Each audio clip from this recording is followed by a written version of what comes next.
Hey guys, welcome back to more mother-in-law stories. In this video, my entitled mother-in-law wanted to take my son and house away after my wife passed away. Here is what happened. Let's dive right into the video. And the first one is titled, Insane Ex-Mother-in-Law Issues. So my wife's ex-mother-in-law is threatening my wife and I. 12 years ago, my wife's kids got taken away from her. My wife now has parental rights but not custody. The custody of her kids went to the ex-mother-in-law and her husband. 2 nights ago, the ex-mother-in-law called us and told us to pick the kids up because they were no longer welcome in her home, or she would call the police and have them removed from their house. We then drove 3 hours to pick them up and we took them back to our house. We have been taking care of them and now she is calling us and saying that the police said they are considered runaways. The night we picked them up, my wife's kids were all bruised up, but the ex-mother-in-law claimed that they hit me. However, she was just fine and was not bruised up like the kids are. On the way home they told us that she would hit them often, she never talks or listens to them and she hardly takes care of them. The only thing she does is buy stuff for them. On Monday, we are filing a petition for custody of her kids because my wife has always wanted them in her life and now she finally has the means to take care of them,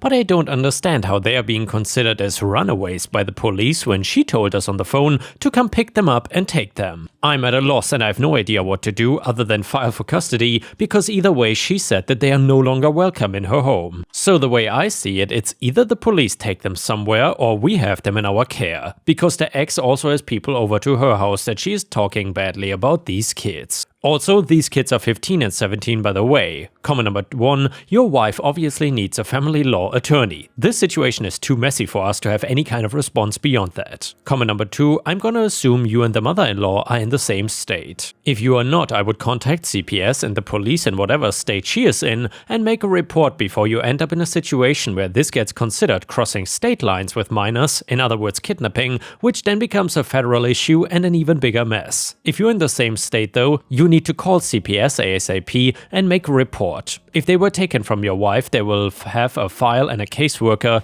hire a family law attorney. This is gonna be a mess. Also, record all calls if your state is a one-party consent state. You can check online or communicate via email or text so there's at least some record of what's being said. Best of luck. And yeah, Ripe Stars, if you would be in this mess of a situation, what would you consider to do? Or rather, what would you suggest OP to do? Let me know in the comments if you have any good ideas. And now we got an update to the story. So we filed the petition for custody first thing Monday morning, just like we planned. We showed up at the courthouse early and thankfully, my wife's lawyer was able to get everything in order pretty quickly. As we were sitting in the waiting area, I could feel the tension between us, not because of any issues between my wife and I, but because of the stress and uncertainty of everything going on. We both wanted this to go smoothly, but in situations like this, nothing ever feels simple. After filing the petition, we went back home to prepare for what we expected to be a legal battle. My wife's ex-MIL, Shayla, had been calling and texting, trying to stir things up further. She claimed that she had changed her mind and wanted the kids back in her home. This did not make sense to us, especially after she had so clearly told us to pick them up that night, but after talking to our lawyer, we knew that her last-minute change of heart did not matter. The fact that the kids had been with us for nearly a week, plus the bruises they had when we picked them up, gave us a solid case. The next day, we got a call from CPS, Child Protective Services. They wanted to come over and talk to us and the kids, and we agreed knowing this was part of the process, but the kids were understandably anxious about it. They did not want to go back to Shayla's house, aka the mother-in-law, not after everything they had gone through. My wife then sat them down before CPS arrived and reassured them that this was their chance to tell the truth, to be honest about everything that had been happening. When the CPS workers showed up, we sat in the living room together. The kids were nervous, but they answered all the questions honestly. They described the physical abuse, the neglect, and how Shayla had been emotionally cold to them for years. The CPS workers seemed sympathetic, but as expected, they needed to check all the facts before making any recommendations. Shayla says the kids were out of control and that she couldn't handle them anymore, the workers said. Out of control? I asked, frustrated. They've been nothing but respectful since they've been here. The CPS worker nodded but reminded us that their role was not to take sides. They would make their recommendations based on what was best for the kids, which we appreciated. Before they left, they took pictures of the bruises that were still fading on the kids' arms and legs, and they also reassured the kids that their input would be considered seriously. The kids seemed relieved, but we all knew this was just one step in a much longer process. Over the next few weeks, we prepared for the custody hearing. Our lawyer was thorough and made sure that we had everything we needed: statements from neighbors who knew about Shayla's behavior, documentation from the night we picked the kids up, and of course the photos of their injuries. The kids were ready to testify if needed, though we hoped it wouldn't come to that. Meanwhile, Shayla was ramping up her efforts to discredit us. She started telling anyone who would listen that we had kidnapped the kids, and she even made a police report accusing us of taking them without her permission. This was the most frustrating part, because we had proof that she had told us to come get them, yet she was still here trying to twist the narrative. When the police contacted us, we explained the situation, and thankfully they did not pursue it any further once they saw the evidence. Still though, it was exhausting having to constantly defend ourselves against these false accusations. Finally though, the day of the custody hearing arrived. My wife and I sat in the courtroom with her kids by our side. Shayla was there too, along with her lawyer. She looked smug, like she really believed she had the upper hand. But as the hearing went on, it became clear that things were not going to go the way she had hoped. Our lawyer presented our case clearly and methodically. He laid out the timeline of events, starting with the night Shayla called us to take the kids, followed by the reports from CPS and the photos of the kids' injuries. The judge listened carefully, asking questions about the bruises and why Shayla had not sought medical attention for them. Shayla tried to argue that the kids were just being rebellious and that she couldn't control them, but her story did not hold up under scrutiny. When it was time for the kids to speak, they were nervous, but they did an incredible job. They told the judge about the years of neglect and abuse they endured, how Shayla only paid attention to them when it was convenient for her, and how they had been living in fear of her outburst for too long. The judge seemed moved by their testimony. It was hard not to be. These were two kids who had been through so much, but they were still standing strong, fighting for a better life. After everything was laid out, the judge took a short recess. When they came back, the decision was clear: the kids would stay with us. My wife was officially granted custody. The relief in the room was palpable. The kids hugged my wife, tears in their eyes, and for the first time in what felt like forever, there was a sense of peace. Shayla was furious, of course, but there was nothing she could do. The judge's decision was final. As we left the courtroom, I looked at my wife and her kids, and I couldn't help but feel proud of all of them. They had fought hard to get to this point, and now they had a chance at a fresh start. It was not going to be easy. We still had a lot of healing to do, and the kids had years of trauma to work through, but for the first time in a long time, they were in a safe, loving home where they could rebuild their lives. And the next one is titled, "Entitled Mother-in-Law Wants to Take My House and Son After a Wife Passed Away." And by the way, if you enjoy the crazy in-law stories, then please don't forget to like the video and subscribe to the channel if you haven't already. The next goal is reaching 200,000 subscribers, which I would love to reach. Thank you so much. I met my wife, who I will call Anna, years ago while attending a company event. I was a new hire and I knew nobody there. I hung out in a corner for a while, just keeping to myself, until I bumped into Anna. We bonded over the fact that we were both new employees adjusting to the corporate lifestyle. It turns out we both had a lot in common. For example, we shared a love for history and anything outdoorsy, like hiking or rock climbing. We became friends and got closer by spending time together outside of work. After 3 years of friendship, I asked Anna to be my girlfriend, and then we started dating. 4 years later, I proposed to her and we got married, and very soon we had a son together, Ken. He is currently 7 years old. Anna then became a stay-at-home mom while I worked hard to earn enough for our family. We lived in a beautiful house that I had bought before I met Anna, and to put it simply, I had earned a large sum of money after my grandfather had died and did not know what to do with it. I eventually decided to buy a house. It's a beautiful 2-story house located in a suburban neighborhood. I rented it out to people while I lived elsewhere as a form of passive income. After Anna and I got married, we decided to start our family here. When Ken was born, it seemed our lives were complete. It was truly the perfect life, and if I had to do it all over again, even with what eventually happened, I would have. So as you all read in the title, my wife eventually passed away. She was diagnosed with breast cancer a year ago, and it was devastating news for all of us to hear. My wife fought hard for as long as she could, but we discovered the cancer too late and she passed away last month. And with this, I would just like to take a moment to say this: please get mammograms often. An annual checkup is all it takes. You could save your life. The sooner you discover the cancer, the faster you can treat it. As you can imagine though, my wife's death has been difficult for my son and me. We are both trying to deal with it the best we can, day by day. The incident I'm gonna tell you all about, however, has not helped in the slightest. So 2 weeks ago, my in-laws arrived at my doorstep. For some context, my in-laws don't like me. I don't want to go too much into it, but I had a bit of a troubled past and had run-ins with the law because of the people I used to spend my time with. When I met my wife, of course, I had already turned a new leaf and changed for the better. I wanted to be honest with her and my in-laws, so I was open with them about my past, but still, my in-laws saw me as a troublemaker and unworthy of their daughter. I definitely thought she was out of my league, but my in-laws never truly accepted me as part of their family when Anna and I were dating and even after we were married. I opened the door and before I could even say a greeting, my mother-in-law shoved a stack of documents into my arms and told me that my son and I had to move out of the house immediately.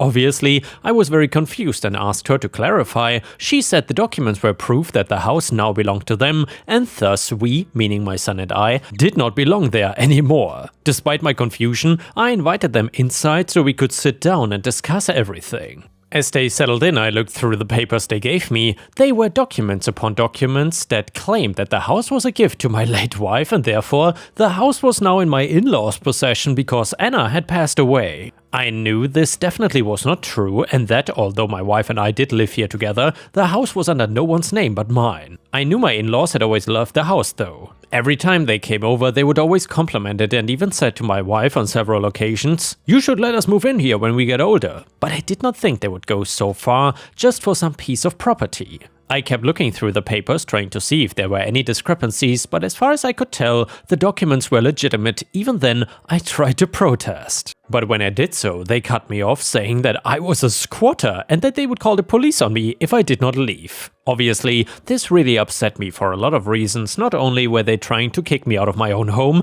but they were doing all of this in the wake of their daughter's passing. It just seemed like, to me, that they used this tragedy as a pipeline to try and get my house. As far as I knew, they loved Anna even when she decided to marry me, so their behavior was unbelievably cold. I emphasized to them that the house was mine and that it was never under Anna's name. I even took the effort to show them the deed and proof of purchase in a vain attempt to reason with them. I told them that this was not the time to be making such rash decisions, especially so soon after Anna's death. I further mentioned my son, telling them that Ken needed stability more than ever in the wake of his mother's death. Forcing a child to move so suddenly would upset him. Grief takes time and too many changes would only upset him more and stunt his healing process. My in-laws did not care though. They were adamant that the property was theirs. They even claimed that I forged the documents and that I manipulated their daughter by getting her to marry a lowlife like me. I was very infuriated by now, so I told them to get out and to not come back until they got their heads on straight. The next day, I found the police outside my door and I asked them what the issue was,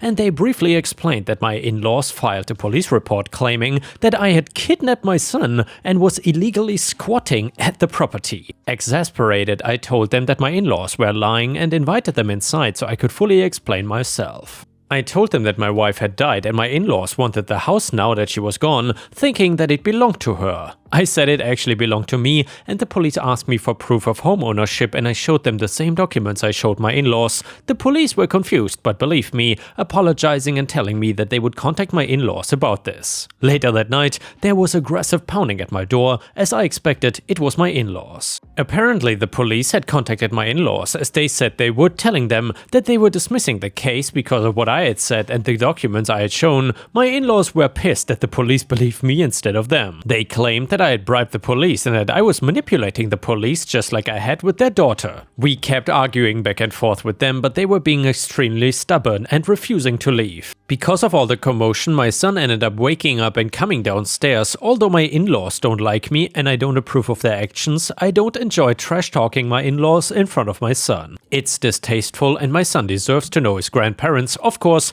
when he saw my in-laws, he was happy, albeit confused, and asked why they were there. My mother-in-law immediately tried grabbing him, saying, "Ken, Grandma and Grandpa are here to save you. You come with us right now." I held my son back and told my mother-in-law not to touch him. She scoffed and said that they were saving Ken from my abuse and manipulation, whatever that means. She still had one hand on Ken and started pulling him towards her way. She must have held him very tight because Ken started squirming and saying, "Grandma, that hurts." I did not want to get physically aggressive, but I pushed her off of Ken and told her once more to not touch my son. I yelled at them to get off my property, threatening to call the cops. That finally made them leave. As I tucked my son back into bed, he kept asking me questions about why I was yelling at his grandparents. I did not want to say much and tried to deflect, eventually saying that we only had a minor disagreement. I told him not to worry about it, and after he fell asleep, I contacted my lawyer. I had already contacted him the first time my in-laws came with the documents because I knew that they wouldn't let the house go so easily. Luckily, I installed security cameras all around my house and even one of those Ring cameras for your doorbell. The Ring camera at my front door captured footage and audio of the whole encounter between me and my mother-in-law and the moment where she tried to snatch Ken. After discussing everything with my lawyer,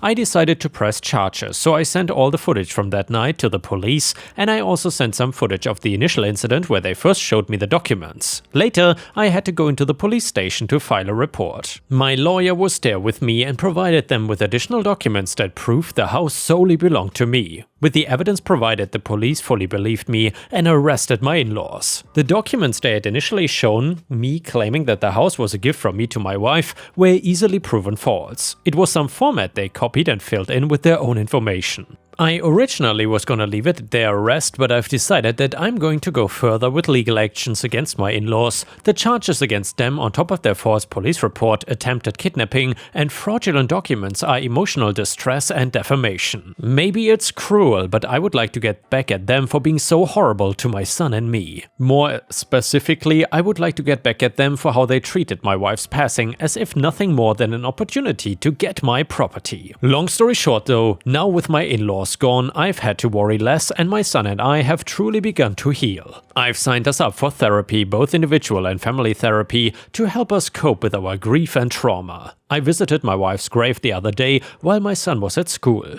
I found that ever since she passed away, I visit her grave a lot and talk to her like she is still there. I'm not sure if this will help me in the long run, but so far it's been helping me process through my day and find some sort of comfort through this mess. I told her about the incident with her in-laws, making some inside jokes that we established about them that made me miss her even more. I promised her that I would do my best to protect our son. I really hope that with therapy and with time, my son and I can get our lives together, even with this loss. The next one is titled, I called the cops on my neighbor. Background, I, 40 female, am unmarried, no kids, and my sister, 45 female, is married with 3 kids and bought a house about 3 to 4 years ago in the super nice suburb of a town. It is a great area, lots of parks, trails with a really good school system. I found and bought a house in the same neighborhood. I loved it for the size of the yards, it was great for my dogs, and I love that I can now walk or jog to all the trails and the local lake. It is, however, very suburban, and most of the people here have families, making me a little bit of an outlier. I am fine with that though, I don't really care.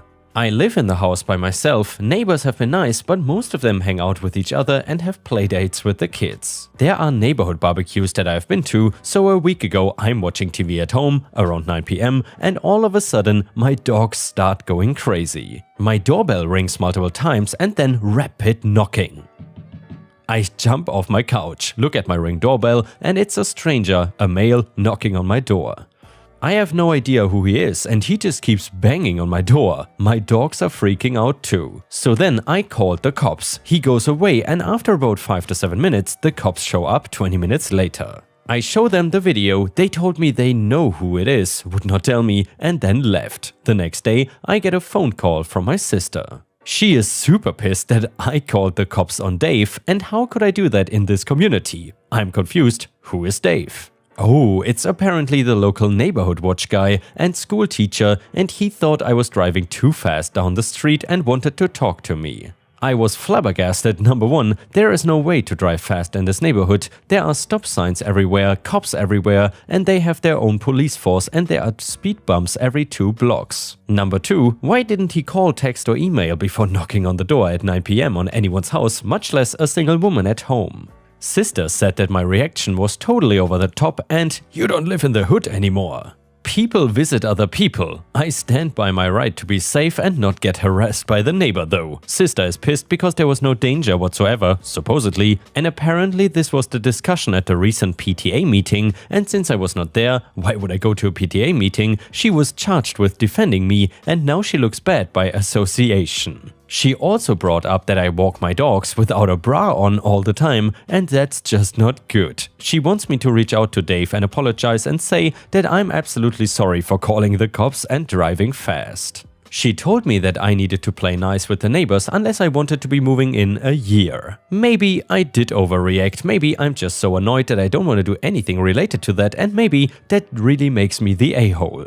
Update, I think I'm doing this right. I wanted to update people because I got a few DMs. And by the way, Ripestories, just to quickly interject, do you think that OP is the a-hole in this story or not? Let us know in the comments. At least for me, I would say that OP is definitely not the a-hole, and this Dave guy sounds like a crazy busybody, and I definitely get HOA flashbacks here. Anyway, let me know what you think. So initially I just wanted it to blow over. I hate confrontation and I like being left alone, so I said whatever. I then made acquaintances with my neighbors next door, the gardeners. They are empty nesters, that's what happens when you have whoopsie kids at 21, my neighbor, and are very nice. They told me that the PTA meeting is nothing more than a reason for a bunch of people to get together for food and beer, and if you really had something to talk about, you go to the real school board meeting. They told me when and where, and I went. Lo and behold, it's like a neighborhood barbecue. They all gather at someone's house and order pizza and bring beer and maybe a couple of pies and desserts. Not everyone comes, really just the neighbors in the area, and then it rotates. I had a warm welcome and no one really talked about schools or kids stuff. My sister was there, but she avoided me.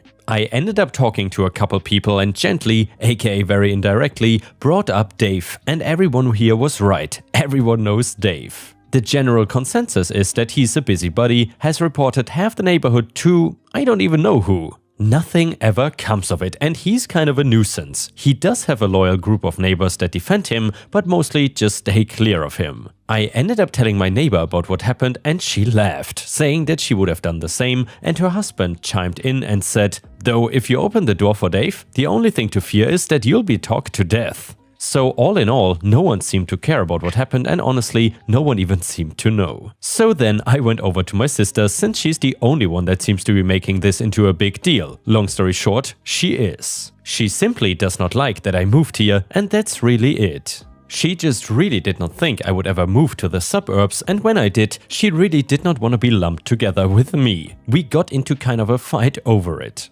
Also, she wanted to run for school board, and Dave sits on the school board, so he was pissed that I called the cops and she felt like I was getting her in trouble. So yeah, it goes without saying, we currently are not talking. A user in the comments said, "I'm sorry, the moment the cops basically went, yep, we know who this guy is. You know, they are not a huge fan of him." If they thought that Dave was this awesome helpful guy, they would have gone, "Oh, that's Dave, he lives on Maple and does neighborhood watch." I imagine it was related to that, but we'll speak with him still. Instead it was, "Yeah, we know who it is." That's a, "we find this guy a bother." Comment number 2, not the a-hole, feeling like not answering the door, which was not the case but could have been, valid reason to not open the door. Woman living alone, valid reason to not open the door to strangers. 9 at night, also a valid reason to not open the door to strangers. Angry ringing and banging on the door as if the person had a right to disturb you, valid reason to not open the door to a stranger. Also valid reason to call the police too, because this kind of angry behavior could have been aimed elsewhere when you didn't answer. You didn't do any wrong here. You did not overreact. A stranger beating on your door at night is reason enough to be afraid and call the police. Pretty sure that bad people doing bad things does not only ever happen in other neighborhoods, it happens all over.